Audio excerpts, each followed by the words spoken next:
Now we'll go to our program guests, and this week it's the Immigration Minister, Scott Morrison, who joins us from our Sydney studios. Minister, good morning. Welcome. Good morning, Barry. How many Australian naval ships entered Indonesian territorial waters in December and January?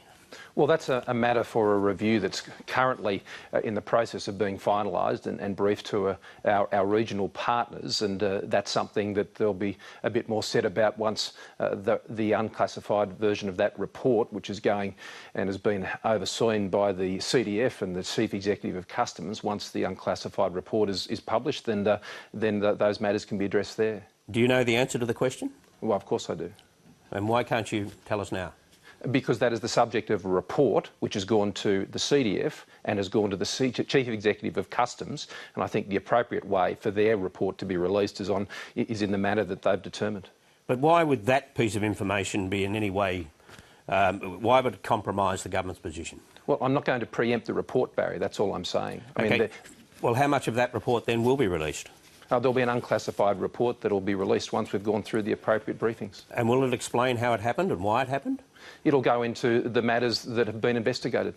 And it will explain how it happened? It'll release its findings, yes, and its recommendations and its narrative on what occurred. But will the unclassified section of that report explain to the Australian people how this happened, why it happened and why it won't happen again? Well, there'll be an unclassified report, Barry, and you'll be able to read it when it's released. OK, and then we can make that judgment. The Indonesian Navy report argued that the incursions may have been intentional. It said in this era, navigation equipment is very sophisticated. Well, that's false. What's false about that? Well, it wasn't intentional at all. And what satisfied you of that?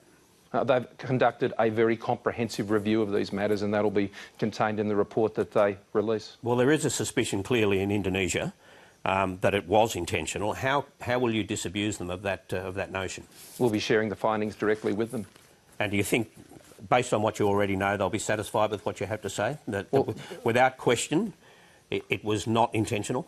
Well, that's a matter, obviously, for Indonesia as to how they judge any report that's been given to them. But let's just go back over the history. And the first thing we did when this was brought to our attention is that our Chief of Navy spoke to his counterpart in Indonesia and had a lengthy discussion.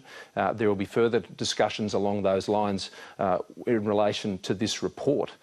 It was inadvertent. It was contrary to the government's policy. And a thorough report and review has been conducted, and we'll be sharing that with our counterparts in Indonesia.